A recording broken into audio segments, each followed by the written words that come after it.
네, 안녕하세요. 루채널 루루입니다. 오늘 시황 관련해 좀 말씀을 드릴 거고, 이번 주 같은 경우는 국장 같은 경우는 좀 생각보다 양호하게 움직였어요. 뭐 목요일 금요일 날 좀 괜찮게 움직였고 수급도 괜찮았거든요. 그러다 보니까 이렇게 하락 추이로 가는 이 고점들을 갖다가 봤을 때는 이 부분을 돌파했다는 거는 좀 의미가 있어요. 사실 이 60선을 돌파를 못할 거라고 봤었는데 이제 70포인트 2570이나 2580 요 정도면 이제 저항으로 물리지 않을까 싶었는데 그 부분을 돌파를 하고 어쨌든 간에 올려놨다는 거는 괜찮아요. 그래서 다음번에 금요일날 미증시가 좀 빠졌거든요. 그게 이제 아무래도 선물 옵션 만기일이다 보니까 이제 빠진 걸 수도 있는데 그건 추가로 확인해야 되겠죠. 그래도 여기서 추가로 눌린다고 하더라도 만약에 이 60선을 갖다가 지지를 해준다. 지금 반등하고 여기 지지받고 다시 또 돌파를 시도할지. 그래서 이 부분을 지지하는지가 좀 중요해요. 그래서 봐야 되는 거는 2500 한 70선 정도를 지지를 해준다면은 웬만해서 FOMC 이후에 상향으로 갈 수 있는 방향성을 만들어낼 수도 있겠다라는 생각이 들어요.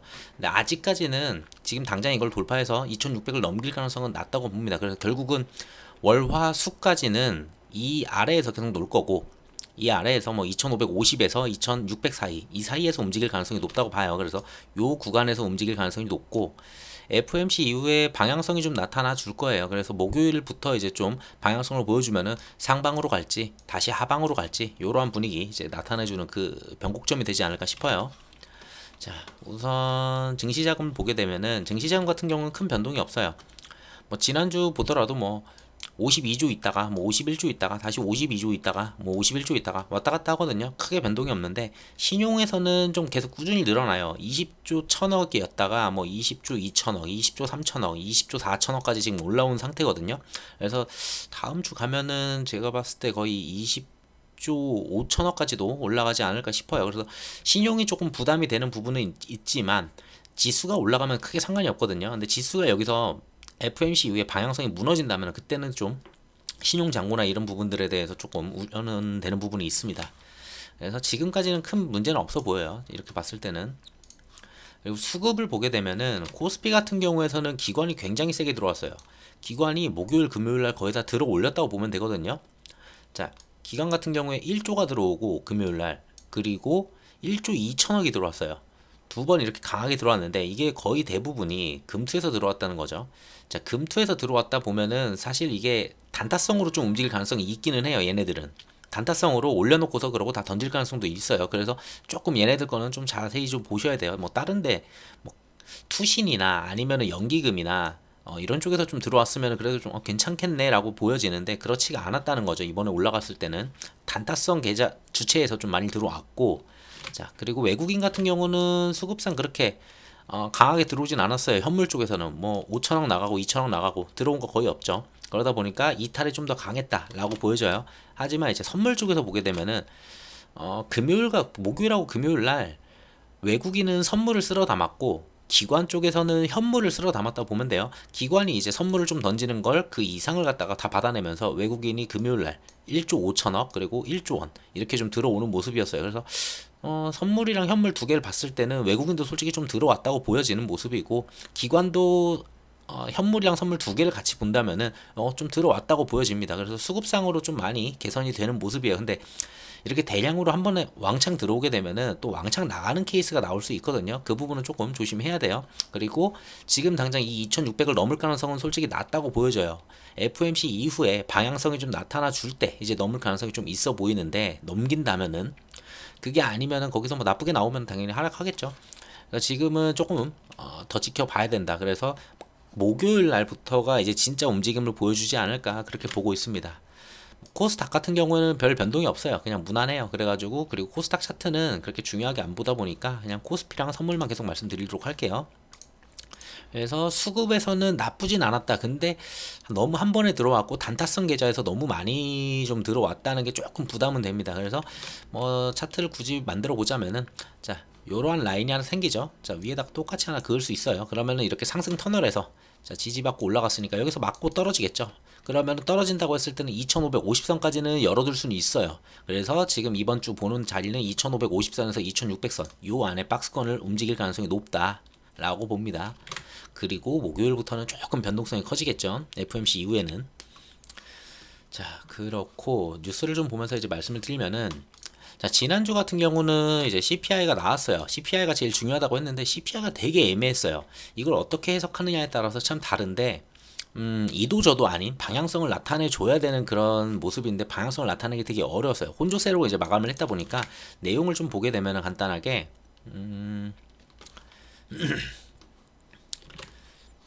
자, CPI와 이제 유가를 갖다 이제 주목하고 있는데 유가는 많이 올랐죠. 좀 이따 설명드리겠지만, 그리고 8월 CPI는 작년보다 같은 기간에 이제 3.7%가 올랐어요. 그리고 전월은 3.2%였어요. 그러니까 한 0.5% 정도 올랐죠.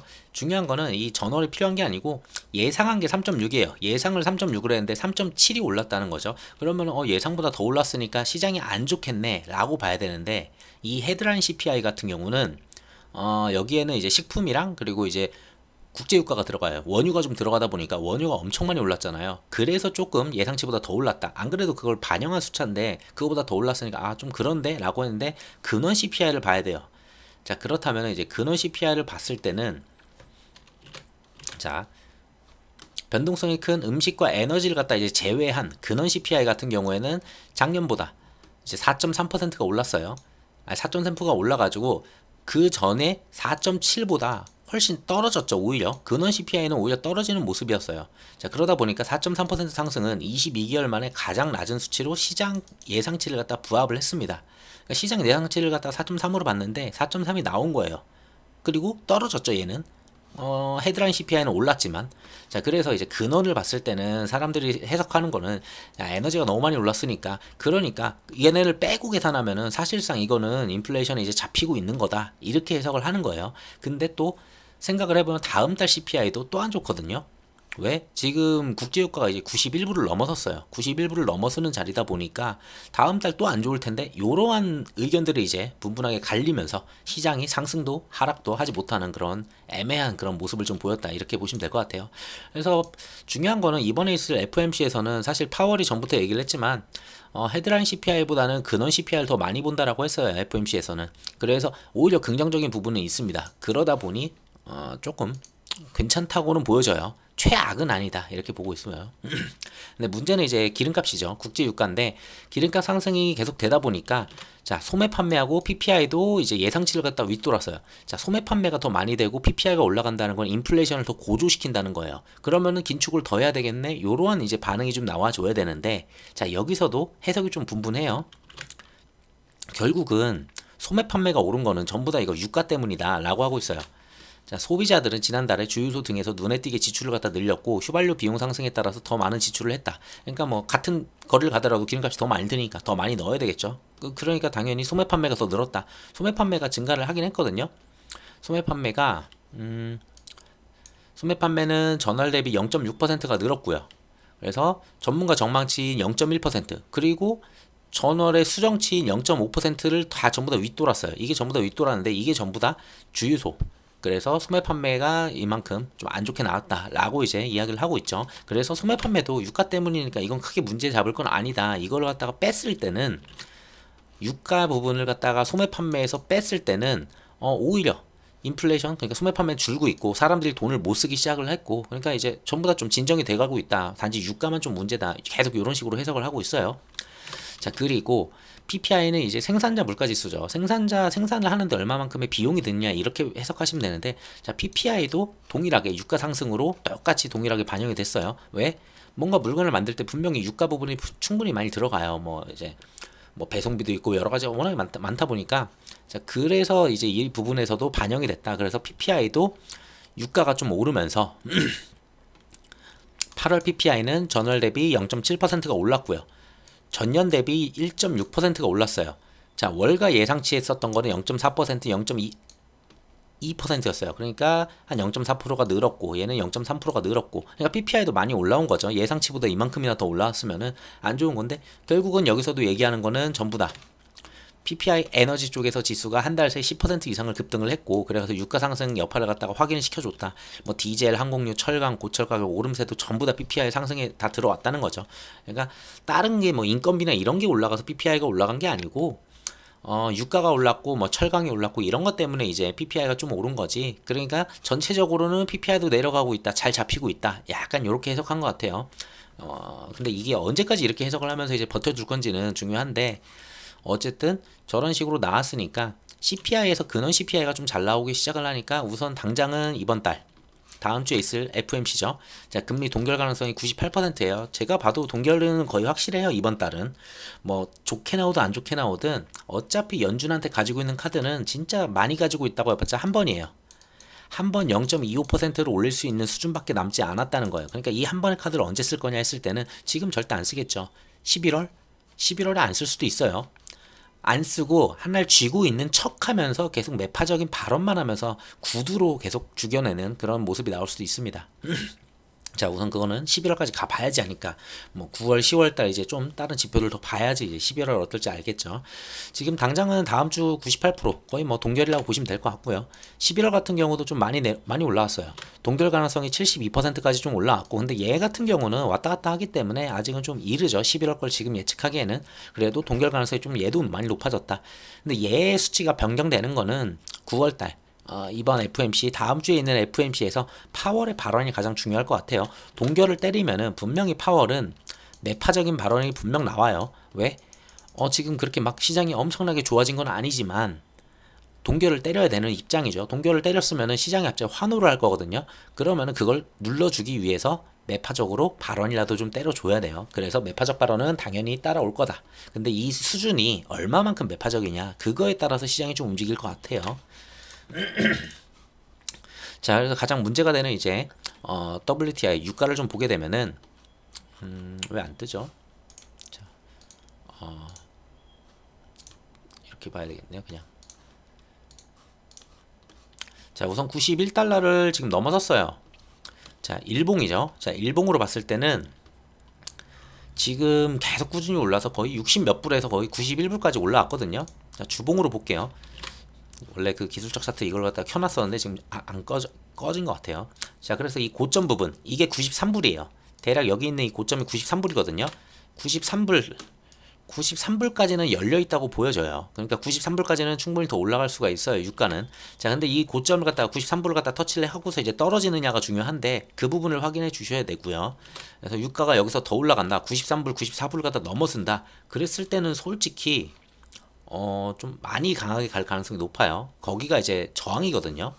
이 부분은 저항이니까 이 저항을 갖다 넘어섰을 때는 그 다음에는 거의 100불 이상 볼 수 있어요. 그래서 그랬을 때는 더 이상 저런 해석이 먹히지가 않을 수 있어요. 뭐 유가 때문에 뭐 CPI가 일시적으로 올라갔다 뭐 이런 해석은 일시적으로 지금 올라간 것처럼 보이니까 이게 눌러줄 수 있으니까 그렇게 해석을 하는 건데, 이게 93불을 넘어갔을 때는 그런 얘기가 나올 수가 없어요. 왜? 유가를 못 잡았으니까. 결국은 그럼 CPI는 더 올라갈 거니까. 그러면 어쩔 수 없이 긴축을 해야 되겠죠. 자, 그런 부분들이에요. 그래서 93불을 넘어갔을 때는 월봉으로 봐야 되는데, 월봉으로 봤을 때는 한 110불까지도 보여요. 110에서 115불 사이도 막 보이네요. 자, 그래가지고 이 부분이 좀 중요하다. 유가 추가적으로 어떻게 움직이는지 좀 보셔야 될 것 같고, 자, 그리고 국채금리. 미국 10년물이거든요. 국채금리가 이게 4.4포인트, 4.4%가 이제 넘어가게 되면은 여기도 상단이 열리거든요. 여기는 최고 상단이에요. 그래서 여기를 지난번에 한번 터치를 하고 다시 한번 또 고점을 갱신하려고 했다가 이번 며칠 동안에 또 다시 올라왔어요. 그래서 여기를 만약에 넘어선다? 그러면은 이것도 최악으로 올 거예요. 이게 만약에 더 올라가게 되면은 시장에서는 증시는 무너질 수밖에 없다라고 볼 수밖에 없어요. 긴축은 더 갈 수밖에 없고, 그럼 금리 인상 가능성이 더 올라가겠죠. 자, 그래서 요것도 계속 간당간당한 위치거든요. 지금 유가도 그렇고 미국 10년물도 그렇고 전부 다 간당간당한 위치는 맞아요. 좀 좋진 않아요. 자, 그리고 환율을 보면은, 환율 같은 경우에는 그나마 양호해요. 환율 같은 경우에는 1330원? 자, 앞에 있었던 고점, 그 다음에 고점이 조금씩 내려가죠. 그나마 지금 좀씩 내려가고 있어요, 아래로. 그래서 얘가 다시 올라온다 하더라도 1330원? 아, 이거 분봉이군요. 1340원이네요. 잘못 깼는데. 앞에 있었던 고점, 여기가 1340원이에요. 이 1340원만 넘지 않으면은 사실상 크게 문제는 없어 보여요. 그래서 얘가 지금은 조금 소폭 내려오긴 했는데, 뭐 얘가 더 내려가면 좋겠지만 당장으로는 우선은 FOMC 이후에 뭐 동결 때리고 파월의 발언이 그렇게 세지만 않는다면은 얘는 추가적으로 더 내려갈 가능성은 있다고 보여져요. 그 사이에 더 올라간다 하더라도 1340원을 넘길 가능성은 낮아 보이고요. 그래서 환율 같은 경우에는 어쨌든 이것만 안 넘기면은 괜찮다. 근데 FOMC 이후에 뭔가 좀 안 좋은 내용들이 좀 나와가지고 문제가 생긴다라고 했으면은 요걸 넘었으면은 얘도 고점이 전부 다 뚫리는 형태가 나오거든요. 그러면 좀 강하게 올라갈 수는 있어요. 근데 그럴 가능성은 전 환율은 좀 낮다고 보거든요. 환율은 어차피 정부에서도 조정을 할 수 있는 부분들이어서 충분히 이건 조정해서 여기는 막아주지 않을까 싶습니다. 그래서 환율은 크게 걱정이 안 돼요. 그냥 걱정되는 거는 유가. 이 유가가 전체 세계 시장에 미치는 그런 영향들이 워낙에 크다 보니까 이 유가 부분이 좀 중요하고 진짜 93불은 넘어서면 안 되는 케이스고, 자 그리고 국채금리 얘도 지금 코앞에 와 있거든요. 4.4불 이거 좀 중요하게 봐야 돼요. 4.4지만 제대로 얘기하면은 4.35 정도만 넘어서더라도 4.35, 4.36 정도만 넘어서더라도 시장에서는 갑자기 난리가 난 것처럼 이야기를 할 거예요 분명히. 자 그렇게 보시면 되고, 그래서 두 개가 좀 간당간당해요. 자 그리고 그나마 좀 다행인 거는 미중 갈등이 저는 개인적으로 조금씩 소강 상태로 좀 가지 않을까 싶어요. 왜냐하면 바이든의 입지가 지금 좀 좋지가 않거든요. 바이든 입지가 좋지 않다 보면은 바이든은 분명히 뭐라도 성과를 내야지 재선을 하려고 하는 그런 움직임이 나올 거예요. 근데 그 성과를 만들어내기에는 지금 러시아를 어떻게 하기보다는 중국이랑 싸워가지고 지금 득이 될 게 없는 상황이에요. 바이든도 지금 시간상으로 봤을 때. 그러다 보니까 트럼프가 점점 올라오고 있고 자 바이든 같은 경우는 뭐 겹악재라고 하죠. 그래서 탄핵 조사까지 지금 이루어지고 있고 거기에다가 아들의 총기 불법 소지 혐의까지 지금 기소가 돼 있는 상태예요. 이런 상태로 지금 재선에 간다는 거는 좋지 않겠죠. 그러다 보니까 뭔가 외교적으로도 뭔가를 풀어야 되는데 외교적으로도 이번에 풀질 못했어요. 뭐 G20에 시진핑도 안 나오고 뭐 다 안 나왔죠. 그리고 유엔 총회에도 어차피 왕이도 안 오고 왕이도 뭐 방미를 할 거다 얘긴 하지만 그거는 미국 생각이죠. 그러다 보니까 지금 뭔가 계속 중국을 어떻게 좀 좀이라도 달래주면서 그 다음에 뭔가를 얻어내야 되는데 그런 부분들이 없다는 거예요. 그래서 뭐 추가적으로 뒤에 더 말씀을 드리겠지만 지금 미국에서는 미국 경합주에서도 지금 트럼프가 41%, 바이든이 35%예요. 그리고 바이든이 그 누구랑 지금 가상 대결을 때리더라도 바이든이 무조건 지는 상황이에요. 지금 좋지가 않아요. 얘 같은 경우에는. 그래서 뭔가를 만들어내야 돼요. 근데 이 상황에서 미중 갈등을 더 세게 간다? 그러기에는 제가 봤을 땐 좀 어렵다고 봐요. 중국이 지금 뭐 경제가 완전히 확 무너져가지고 더 이상 살아날 수 없는 수준이 되면은 모르겠는데 그때는 바이든이 더 때려가지고 뭘 하겠지만 지금 충분히 때렸음에도 불구하고 중국 내부에서 웬만큼 경제를 갖다가 살리려는 노력이 조금씩 먹혀 들어가고 있죠. 중국도. 자 그래서 바이든 입장에서는 중국을 이젠 달래줘야 되지 않을까. 그래서 미중 갈등이 조금 소강으로 가지 않을까 이렇게 보고 있습니다. 저는. 자 그래서 이번 중국 같은 경우에는 유엔 총회 정상회동에 이번에 한정 국가 부주석을 갖다가 이제 보내기로 했어요. 뭐 보내긴 보내는 것 같아요. 그래도 왕이가 안 온다는 건 조금 그렇죠. 그래서 한정 국가 부주석이 오니까 뭐 큰 내용이 오갈 것 같지는 않습니다. 별 내용 없을 것 같아요, 그냥.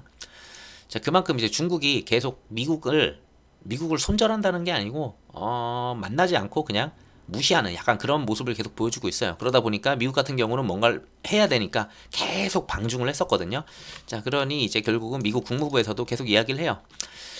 중국의 왕위를 갖다가 연말 이전까지 미국에 초대를 할 것이다. 이걸 초대를 해야지 여기서 얘기가 오간 다음에 미국과 중국의 정상회담, 뭐 시진핑하고 이제 바이든의 정상회담이 올해 안에 뭔가를 만들어내려고 하거든요. 계속 올해 안에 어떻게든 정상회담을 해야 된다는 게 이제 바이든의 생각이에요. 근데 그걸 안 해주고 있죠, 중국이. 미국이 그걸 원하는 걸 아니까 안 해주는 거죠. 자 그래가지고 미국은 계속 왕위를 우선 초대를 해서 뭔가를 하려고 하는데 왕위가 진짜 갈지는 모르겠어요. 이것도 안 간다면은 정상회담은 거의 어렵지 않을까 싶어요. 자 그만큼 이제 내용이 뭐냐면은 미국 입장에서는 중국을 갖다가 이제 달래주고 이제 끌어안아야 되는 약간 입장이 돼버렸어요. 바이든 입장에서는 지금 시간상으로. 자 뭐 이것도 미국 얘기죠. 미국이 혼자 얘기하는 건데 자 왕위가 연내 방미를 갖다가 예상을 한다. 그래가지고 우리는 이제 미중 정상회담에 성사를 갖다가 하기 위해서 노력을 하겠다. 이게 미국 입장이에요. 그러니까 미국은 지금 예전하고 좀 달라요. 지금 중국을 때릴 때랑 조금 달라졌어요. 자 중국과 직접 소통이 중요하다. 중국 때리기를 계속하자. 뭐 하원에서는 이런 얘기가 있는데 어차피 지금 바이든 입장에서는 중국 때리기를 하기에는 지금 좀 부담이 있어요. 그래가지고 무조건 중국을 끌어안는 모습이 이제 슬슬 나타나기 시작했다. 그 얘기는 뭐냐? 미중 갈등이 그나마 해소되는 건 아니에요. 해소는 아닌데 소강으로 약간 접어드는 시기지 않을까 그렇게 봅니다. 우선 당장은. 자 미국에서도 이번에 중국이 뭐 아이폰 보안 위험이 있다 하면서 아이폰을 갖다가 뭐 못 쓰게 하는 그런 행위들이 있었죠. 자, 그랬음에도 불구하고 미국 같은 경우에 원래는 더 세게 했어야 되거든요. 뭐 반도체나 첨단이나 뭐 다른 걸 갖다 더 때리고 뭐 이랬어야 되는데 그런 게 없어요. 그냥 말로만 아이폰 금지는 공격적인 보복이다. 요 정도 이야기만 하고 중국은 그냥 아이폰의 보안이 위험이 있어가지고 이랬다라고 하는데 세게 못하는 중이에요. 미국도 뭔가를 세게 하질 못하는 그런 모습들이 계속 보여지고 있어요. 그러다 보니까 중국 같은 경우에는 이제 아이폰 금지령에 이어서 테슬라 출입 금지, 뭐 이제 관공서나 이런 데들 일부 이제 정부 관계된 그런 곳들에는 테슬라가 출입을 금지하는 약간 그런 모습들이 좀 나타나고 있고 중국에서도 이제 미국 때리기를 시작을 했어요. 그러면은 미국도 중국을 때려야 되잖아요. 근데 미국이 못 때리고 있어요 지금 계속. 그러다 보니 미국이 때릴 수 있는 건 러시아밖에 없죠. 자, 그래가지고 미국은 북러 무기 공급 대화를 갖다가 계속 진전하고 있고 여기에 대해서는 분명히 유엔 총회에서 대북 추가 제재를 갖다가 압박을 할 거다라고 얘기를 했어요. 그러니까 북한이랑 러시아가 지금 만나면서 무기도 이제 뭐 탄약도 주고받고 무기도 주고받고 기술도 주고받고 이러는 걸 보여지니까 자, 여기에 대해서 이제 대북 제재 추가 제재를 하겠다라고 이야기를 하고 있고 자, 그리고 러시아에 대해서 제재를 확대를 하겠다. 나토 동맹 기업도 전부 다 포함해가지고 전부 다 제재를 하겠다. 미국이 세게 제재를 한다고 했어요. 러시아에 대해서 추가 제재를. 자, 이런 부분들을 봤을 때는 중국은 더 이상 건드리지 못하는 상황이고 건드릴 수 있는 게 러시아하고 북한 뭐 요 정도겠죠. 그러면은 우크라이나한테 이제 무기를 더 집어넣거나 더 강하게 뭔가를 할 수 있게 도와주겠죠. 자, 왜 그러냐 봤을 때는 자, 러시아가 지금 쥐고 있는 게 많아요. 곡물도 지금 곡물 협정 이런 것 때문에 쥐고 있고 석유, 무기하죠. 지금 원유 가격 올라가니까 미국 인플레이션 CPI 계속 고개 들어가지고 3.7% 계속 올라가고 있죠. 지금이야 유가 잠깐 올라서 그래 라고 하면서 이렇게 해석을 좋게 했으니까 하루 좀 쉬어가는 그런 모습이 있겠지만 자, 미국 물가가 더 추가적으로 올라간다. 만약에 유가가 100불을 넘어선다. 그랬을 때는 이거 인플레이션 이게 안 잡혀요. 결국은 그러면 금리 인하 가능성은 더 낮아진다는 거예요. 자, 그랬을 때는 안 좋죠. 그리고 곡물 부분도 역시나 러시아가 쥐고 있는 부분. 그랬을 땐 차라리 원래는 중국을 달래가지고 러시아를 이렇게 마무리시키는 그런 모습이었어야 되는데 중국이 이제 달래지지 않았으니까 러시아한테 이제 무력으로 갈 수밖에 없지 않을까. 자, 우크라이나한테 결국은 그래서 무기 지원의 경쟁을 속도를 갖다 붙이고 있고요. 미국은 장거리 미사일까지 제공하는 쪽으로 이제 임박하고 있다. 자, 이런 식의 이제 내용들이 오가고 있어요. 그래서 우크라이나를 더 지원해서 미국을 때려 부시는 약간 이런 모습이 나타나겠죠. 시장으로 봤을 때는 자, 시장을 무너뜨렸던 거는 사실상 미중 갈등이 시장을 무너뜨렸어요. 근데 이게 해소는 아니지만 소강이잖아요. 어떻게 보면 소강으로 가고 있어요. 소강 상태로 좀 가는 그런 모습이에요. 그러면은 증시에는 호재예요. 이건 호재예요. 자, 러시아를 때리고 우크라이나 전쟁이 더 고조되고 우크라이나 전쟁이 더 강하게 움직이고 이랬을 때는 이거는 이미 일어난 사태예요. 이미 일어나서 전쟁이 계속 되고 있잖아요. 그랬을 때 얘네들이 좀 더 세게 싸우든 뭐하든 솔직히 시장에는 반응이 없어요. 그랬을 때는 오히려 이거는 악재도 아니고 호재도 아니고 그냥 아무것도 아니에요. 근데 러시아가 좀 밀리기 시작하고 어느 정도 진정이 된다. 그랬을 때는 이것도 호재로 다가올 수는 있겠죠. 추후에 정말 추후에. 자, 그랬을 때는 시장 웬만한 악재는 조금 사라졌다고 보여져요. 우선 앞전에 있었던 중국 경제 이야기 있었죠. 경제 뭐 부동산 경제가 무너진다 이거 전주부터 계속 말씀드렸지만 해소가 됐어요. 사실상 이것도 해소가 돼서 이것도 해소가 됐고 자, 미중 갈등 좀 세지나 했는데 미국의 바이든 지금 입장을 봤을 때는 이것도 소강 상태 가고 있죠. 그러면 이거는 호재로 작용할 가능성이 높아요. 자, 이것도 악재가 어쨌든 간에 해소가 된 거죠. 자, 해소가 됐고 이거는 뭐 더 세져봤자 오히려 더 세져가지고 러시아가 무너지게 되면 이거는 호재죠. 자, 그랬을 때는 시장의 큰 악재들은 웬만큼 이제 조금씩 사라지지 않았느냐 저는 이렇게 보고 있습니다. 이제 어느 정도 눌릴 만큼 눌렸고 박스권 어느 정도 지날 만큼 지났고 자, 그래서 다음 주에 있을 내용은 딱 하나밖에 없더라고요. 자, FMC 성명 거기서 공식으로 나오는 성명 그리고 파월이 이제 기자회견 하죠. 기자회견 요 내용만 좀 보시면 될 것 같아요. 자, 그래서 다음 주를 봤을 때는 다음 주에 굳이 본다는 게 뭐 월요일날 별게 없고요. 보니까 화요일도 별게 없어요. 수요일날은 요건 좀 있어요. 자, 원유 재고 전부 다 원유예요. 원유 수입 쿠싱 원유 재고 뭐 증류유 다 원유가 있거든요. 여기에. 자, 그리고 미국 석유협회 주간 원유 재고 전부 다 여기 다 원유가 다 있어요. 수요일날 만약에 여기 재고들이 재고가 줄었다라고 하잖아요. 그러면은 유가는 더 치솟을 거예요. 그래서 유가가 더 올라가는지 수요일날은 유가만 좀 지켜보시면 될 것 같고요. 유가가 더 올라갔을 때는 시장이 부담스러워할 수가 있어요. 왜? 아무리 유가 때문이다라고 하더라도 인플레이션을 만드는데 얘네가 한몫 크게 하거든요. 그래서 얘네들이 더 이상 올라갔을 때는 부담되는 건 사실이에요. 그래서 긴축을 더 해야 되지 않느냐 이런 얘기가 또 나올 수 있거든요. 그래서 유가는 좀 보셔야 될 것 같고요. 만약에 여기 재고가 좀 넉넉히 있다라고 하면 유가는 확 떨어지겠죠 한번. 자, 그 정도 봐주시고 목요일 같은 경우는 뭐 FOMC죠. 자, 파월이 새벽 3시 반에 이제 FOMC 기자회견을 이제 진행을 하게 되고요. 자, 그리고 성명서가 바로 직전에 3시에 공개가 되죠. 여기서 이제 어차피 동결 나올 거라고 보고 있어요. 그리고 예상치도 동결이에요. 이미 여기서도. 그래서 중요한 거는 요거다. 파월이 어떤 발언을 하느냐. 매파적으로 발언을 할 거예요. 분명히. 동결은 하지만 아직 뭐 인플레이션이 2%가 아직 안 됐고 뭐 그러면서 우리의 목표는 2%고 그때까지 열심히 뭐 할 거다 이런 이야기를 하겠죠. 전과 동일한 내용을 얘기하면 돼요. 앞전부터 계속 이야기해왔던 것들 그 이야기를 똑같이 반복한다면은 그거는 여기서 시장이 반등을 하는 그런 자리를 만들어낼 거고, 그게 아니고 좀 이상한 얘기, 지금까지 하지 않았던 그런 이야기를 또 던져준다 그랬을 때는 악재로 반영을 하겠죠. 자, 그렇게 보시면 될 것 같아요. 그래서 요때부터가 이제 시장의 방향성을 좀 갈라놓는 그런 자리가 아닐까. 지금은 어차피 박스피에서 지금 머무르고 있잖아요. 자, 박스피에서 머무르고 있는데 하방으로 확 내려버릴지, 솔직히 아무리 세게 얘기를 해도 하방으로 확 내리긴 좀 어렵거든요. 거의 금리 인상의 막바지에다가 악재들이 지금 말씀드렸다시피 미중 갈등 그리고 중국 부동산 위기 이런 것들이 좀 어느 정도 해소가 됐고, 다만 이제 유가랑 이제 10년물 이 국채금리, 미 국채 10년물이 조금 안 좋긴 하지만 조금만 이제 이 두 개만 좀 문제를 안 익힌다면은 시장은 웬만해서는 박스피는 유지하거나 상승으로 좀 시도는 해보려는 그런 모습은 있지 않을까 그렇게 보고 있어요. 그래서 이 목요일날 이게 벌어지고 나면은 우리 국장은 목요일하고 금요일이 있겠죠. 딱 그거만 좀 보시면 될 것 같아요. 그때 이제 방향성을 나타낼 거고. 자, 그래서 중요한 거는 우선 나스닥을 보게 되면은 자, 나스닥 같은 경우는 좀 뺐어요. 종가 기준으로 1.5%를 갖다가 하락 마감했거든요. 금요일날. 그러니까 미증시는 이 5일 동안 좀 올려놓나 싶었는데 다시 원위치 만들어 놓는다 그런 모습이에요. 자, 고점, 고점, 고점, 이걸 갱신을 해야 돼요. 얘는 무조건. 자, 14,100 요 자리를 갖다가 국장처럼 이걸 갖다 넘겨주는 모습이 한번 나타나 줘야지 국장도 한번 시원하게 따라갈 수 있거든요. 근데 얘는 지금 고점이 계속 내려오는 상황이잖아요. 그랬을 때는 이게 추가 하락을 할 가능성도 높아요. 근데 여기서는 이건 좀 지켜주지 않을까 싶어요. 13,600포인트 정도. 자, 앞전에 이제 좀 지지를 받았고 저항으로도 몇 번 작용을 했었던 그런 자리죠. 그런 자리임에도 직전에도 지지를 한번 받았었고, 그랬기 때문에 요 자리만 그냥 버텨주는 듯이 하면서 월화수만 좀 버텨준다면은 얘네 같은 경우에는 목요일날 좀 증시 방향성 이제 나타나지 않을까 싶어요. 지금 당장 들어 올리기도 어렵고 제가 봤을 때는, 그렇다고 이걸 무너뜨리기에는 FOMC까지는 확인해보자라는 그런 움직임 나타날 수 있어요. 그래서 얘도 횡보 좀 하다가 FOMC 이후에 좀 방향성을 잡을 것 같고요. 국장 같은 경우는 반대인 게 금요일날 이제 미증시 하락분을 갖다 빼야죠. 대충 하락분 빼게 되면은 대략적으로 여길 지켜주면은 참 나이스하긴 해요. 자, 앞전에 고점으로 작용했던 자리 2580선.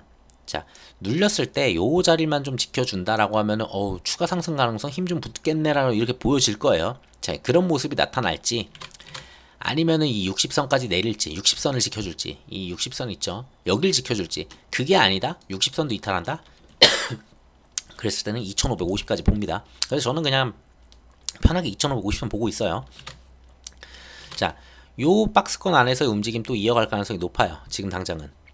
자, 요 안에서의 움직임이고 2600은 절대 못 넘는다고 저는 봐요. FOMC 전까지는 월화수 안에는 절대 못 넘고 목요일날 만약에 미증시가 되게 좋게 나왔다 그러면 목요일날은 좀 돌파하려는 그런 움직임 나올 수는 있겠죠.